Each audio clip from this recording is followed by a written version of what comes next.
The election of Trump from the beginning while his campaign and then now being elected. He's a favorable president with favorable, dreams to make America great again. America make great again is not just about, the powers, the superpowers. It's also about re-innovating the financial part. And we've seen him during his campaign using cryptocurrencies to fund part of his campaign and to sell part of NFTs and non-fungible tokens and so on and so on. Now, with what's happened lately is Gary Gensler, which is today the head of SEC exchanges, and he is not in favor of such moving so fast into the cryptocurrency, even though this is 15 years old technology. So he was very bad in terms of making a black and white decision, even is Bitcoin commodity or it's a security. He couldn't decide.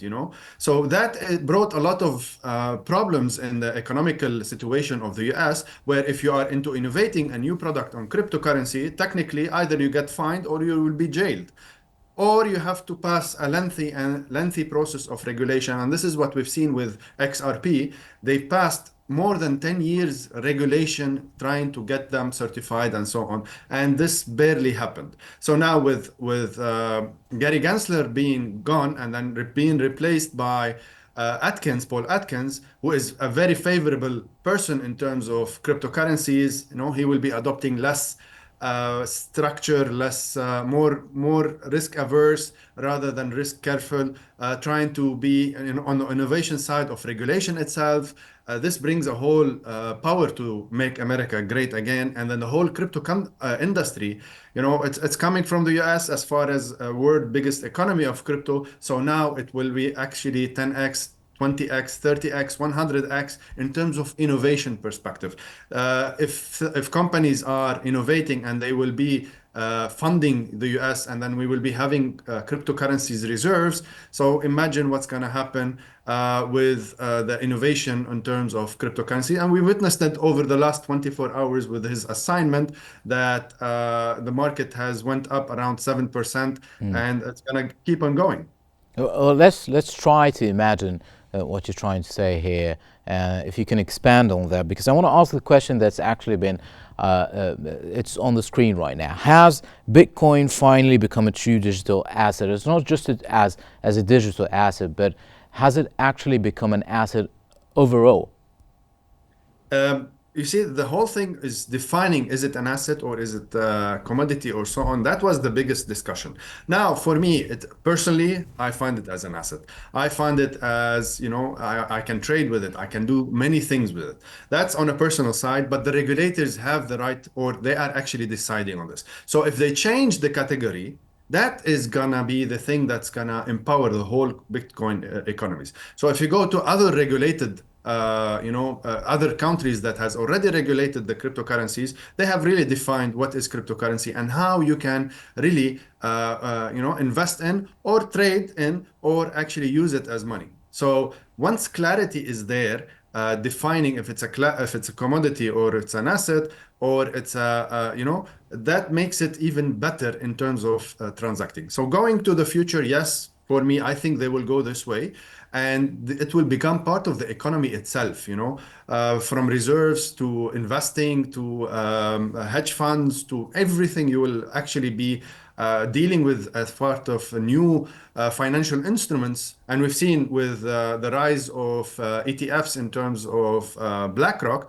I think BlackRock has already almost 10 month or 11 month now head start into creating new products. So imagine what's going to happen, I would say, within the next 2 months also in terms of that innovation, and then going forward when Trump goes in full action. But what are your concerns regarding all of this, if you have any? Yeah, I personally do have any. I do have not just one, more than one, because we're going into a new economy. It's a new thing. We never tested it before. So we're jumping into something with all of the studies, with all of the simulations and whatever, we have done. This is the first time we go into a virtual economy. In the end of the day, it is a virtual economy. What will happen if the market crash? What will happen if market crash? And I'm not talking going back to 90,000, going back to 30,000, going back to 20,000.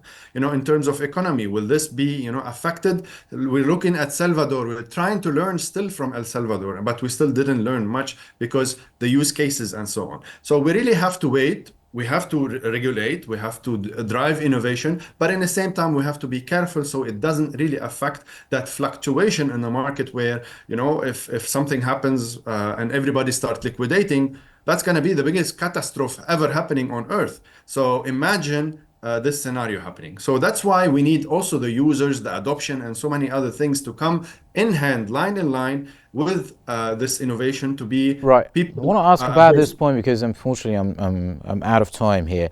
However, this part in trying to get the information out, trying to explain to the people how to use this virtual asset and how to invest in it. Do you think it's a challenge, and how could we actually do that?